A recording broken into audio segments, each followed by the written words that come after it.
सभी को। हम एलटी ग्रेड बायोलॉजी जो कि टीचिंग के लिए यूपी में आता है एक एग्जाम, उसके कुछ क्वेश्चन हैं जो सामने आपके ला रहे हैं। तो इसमें कुछ क्वेश्चन जो हैं ये वो हैं जो 11th 12th के बेस पर ही हो सकते हैं और उन्हीं को हमने यहाँ पर टारगेट करके आपको केवल हिंट देंगे कि ये क्वेश्चन कहाँ से आप कर सकते थे, जो कि बेसिकली आप एनसीईआरटी भी अगर पढ़ेंगे तो उसी से भी हो जाएगा। तो इसमें जो पहला क्वेश्चन जो आप देख रहे हैं इसमें ये है हमारा एनिमल किंगडम नाम के चैप्टर से है, जो कि 11th क्लास का टॉप चैप्टर है। तो उससे इस क्वेश्चन को कर सकते हैं। अब दूसरी चीज हम हिंट ये दे रहे हैं, एक तो हमने चैप्टर का नाम हिंट दे दिया, दूसरी ये देंगे कि ये किस टॉपिक से है। उसमें टॉपिक है हेमिकॉर्डेटा।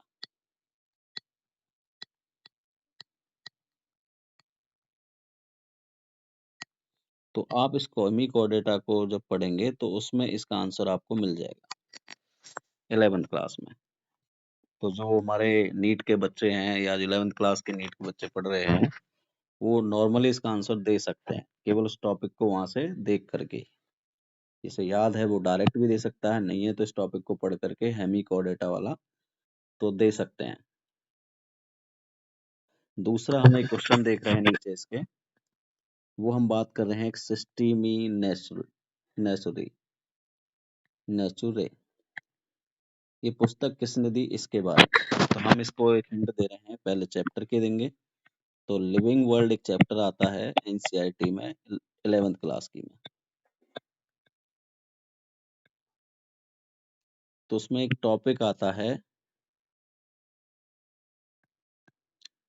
बायोलॉजिकल उसमें क्लासिफिकेशन का आता है, जिसमें इस सिस्टीमा नेचुरली के बारे में आता है। टैक्सोनॉमी टॉपिक हम बात कर रहे हैं, उसके अंदर आपको ये मिल जाएगा।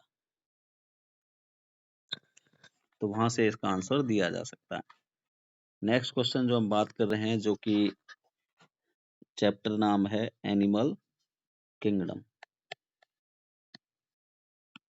और वहां से इसका आंसर बहुत आराम से दिया जा सकता है। और मैं इसको टॉपिक से और रिलेट कर देता हूं। आप इसे एक फाइलम पढ़ेंगे पॉरीफेरा, उसके अंदर से ये आंसर आप दे सकते हैं। एक हिंट और मैं दे सकता हूँ कि जो एक कॉलर सेल के बारे में पूछा है या कॉलर कोशिका के बारे में पूछा है कि वो किस फाइलम के सदस्य में मिलेगा। तो यहाँ पर हम एक हिंट्स देंगे, एक कॉइनोसाइट, ये एक टर्म और होती है इसके लिए। तो इससे देख करके आंसर दिया जा सकता है। वैसे तो वहां भी लिखा होगा, लेकिन फिर भी इसके एक हिंट ले सकते हो। इसके बाद हम कुछ अदर क्वेश्चन और दिखाते हैं, जैसे कि आप यहाँ देख रहे हैं। इसमें एक पहला क्वेश्चन है, इसकी हिंट हम देंगे लिविंग वर्ल्ड चैप्टर से। इसे हमारे 11th क्लास के बच्चे आसानी से दे सकते हैं। और टॉपिक 11th क्लास में टॉपिक भी ये वही होगा, टैक्सोनॉमिकल हायरार्की एक टॉपिक आता है, टैक्सोनॉमिकल हायरार्की। तो उससे इसका आंसर दिया जा सकता है, जिसमें आपने केवल क्या करना है, जो टैक्सोनॉमिकल हायरार्की है इसको करेक्ट ऑर्डर बताना है। इसमें कुछ ऐसा नहीं बताया कि असेंडिंग ऑर्डर में है या डिसेंडिंग ऑर्डर में है, लेकिन आपको खुद ही इसमें से आइडेंटिफाई करके बताना होगा। बहुत ही बेसिक क्वेश्चन है और अच्छा क्वेश्चन भी है, जो ज्यादातर मोस्टली कंपटीशन एग्जाम में पूछा जाता है। एक और है यहाँ पर हेट्रोस्पोरी, यानी विषम बीजाणुता। जो यहाँ पर हम टॉप चैप्टर का नाम बात करें तो प्लांट किंगडम आता है एनसीईआरटी में, वहां से लिया गया है। और उसमें आपको टॉपिक हम बता दें तो इसमें टॉपिक जो है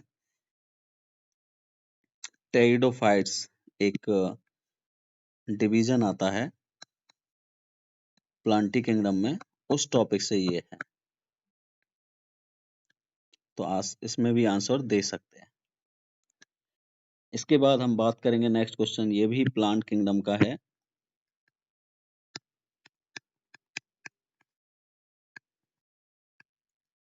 जिसमें ये जिससे रिलेट करता है वो है जिम्नोस्पर्म से।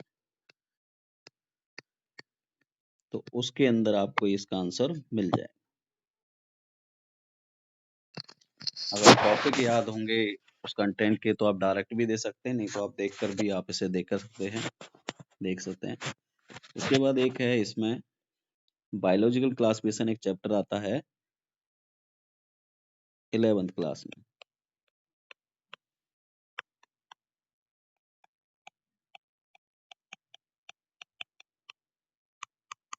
उसके अंदर एक टॉपिक पढ़ते हैं हम वायरस का। तो उस वायरस के टॉपिक में आपको 2-3 साइंटिस्टों के नाम आएंगे, तो उनमें से ये पता लग जाएगा कि क्रिस्टलाइज्ड और आइसोलेटेड वायरस जो फर्स्ट टाइम निकाला वो किसने लिया था। तो उसके बारे में आपको यहाँ से मिल जाएगा। तो ये नंबर ऑफ क्वेश्चन जो हमने दिए हैं, जो 11th क्लास की एक पहली यूनिट आती है जिसमें 4 चैप्टर आते हैं, उससे हैं ये सारे। जिसमें पहला चैप्टर लिविंग वर्ल्ड होता है, दूसरा चैप्टर बायोलॉजिकल क्लासिफिकेशन होता है, तीसरा चैप्टर उसमें प्लांट किंगडम होता है, चौथा एनिमल किंगडम। उसी के यहाँ पर ये 4 क्वेश्चन ये हैं और इससे ऊपर हैं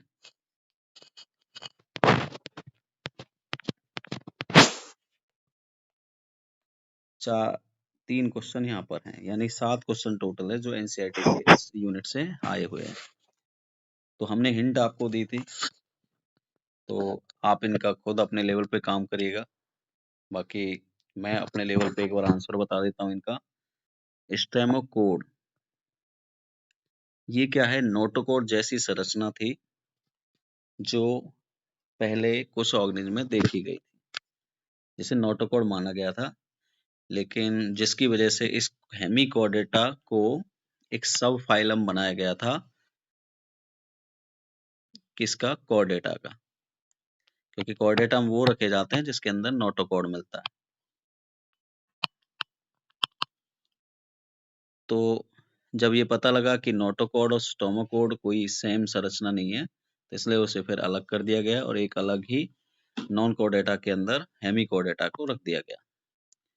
तो आप जब जाएंगे हेमिकोडेटा में 2 ही एग्जाम्पल हम वहां पर पढ़ेंगे, एक बेलेनोग्लोसस और एक सैकोग्लोसस। तो हमारे पास यहाँ ऑप्शन है बेलेनोग्लोसस का, तो ये हमारा आंसर जाएगा इसका। अब बात करते हैं सिस्टेमी नेचुरली, जिसमें बात की जाती है कि जब हम कोई क्लासिफिकेशन करते हैं तो उसमें उसकी रिलेशनशिप देखते हैं, यानी कि उसकी इवोल्यूशनरी बेस पर उसका क्लासिफिकेशन करते हैं।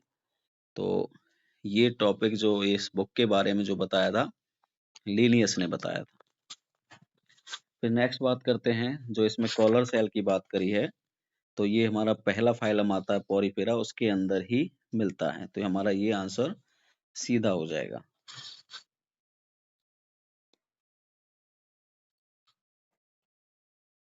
इसके बाद जाएंगे ये वाली सीरीज, तो यहाँ पर हम 2 तरीके से देखेंगे, स्पीसीज और किंगडम, या फिर किंगडम और स्पीसीज देखेंगे। तो हमारे पास जैसे बात कर रहे हैं ये वाला ऑप्शन में और ये वाले ऑप्शन में ऐसा है, लेकिन अब ये देखना है सीरीज में स्पीसीज से चलें, यानी कि स्मॉलेस्ट कैटेगरी जिसे हम कहते हैं, उससे लार्जेस्ट कैटेगरी किंगडम की तरफ चलना है। तो स्पीसीज के बाद जीनस, जीनस के बाद आता है फैमिली, ना कि ऑर्डर। तो इसमें वो फैमिली तो है ही नहीं, तो इसलिए हम इसको तो हटा ही देंगे। अब हम नीचे वाले को और देखते हैं, किंगडम है, फाइलम है, क्लास है, ऑर्डर है, फैमिली है, जीनस, स्पीसीज, यानी टोटल जो मेजर कैटेगरी हैं या मेजर टैक्सॉन है, वो 7 टैक्सॉन इस वाले में ऑप्शन में दिए हुए हैं, जो कि हाईएस्ट से लोएस्ट की तरफ है, यानी कि डिसेंडिंग ऑर्डर वाला है। तो ये हमारा आंसर इसका हो जाएगा, ये वाला, जिसमें आप बात करेंगे kingdom, phylum, class, order, family, genus, species. फिर आता है एक हेटेरोस्पोरी, जिसमें मतलब बात आती है कि 2 टाइप ऑफ स्पोर बनते हैं। तो हम जब उसके बारे में पढ़ते हैं प्लांट किंगडम के division algae, bryophyte, pteridophyte, gymnosperm, तो एल्गी और ब्रायोफाइट में जो बात की जाती है वो होमोस्पोरी होती है, क्योंकि वहाँ सेम टाइप ऑफ स्पोर बनते हैं, होमोस्पोरी से कहते हैं। टेरिडोफाइट में भी ज्यादातर बात की जाए तो होमोस्पोरी होते हैं, लेकिन कुछ ऐसे हैं जो हेटेरोस्पोरी रहते हैं। तो उसमें हम एनसीईआरटी में 2 एग्जांपल पढ़ते हैं, सेलेंजिनीला और साल्विनिया। तो ये 2 में से एक एग्जांपल आपके पास है, वो है सेलेंजिला।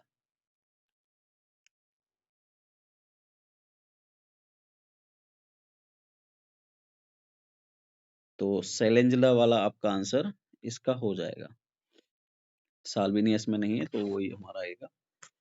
अब बात करते हैं जो साइकस है, उसमें कोरालॉइड रूट होती हैं, जिसे प्रवालाम जड़ भी कहते हैं। तो इनमें ये बात करते हैं कि इन रूट्स के अंदर नाइट्रोजन फिक्सेशन करने वाले साइनोबैक्टीरिया उपस्थित होते हैं। ये सीधा फैक्ट उसमें है, वहां से हम इसे दे सकते हैं।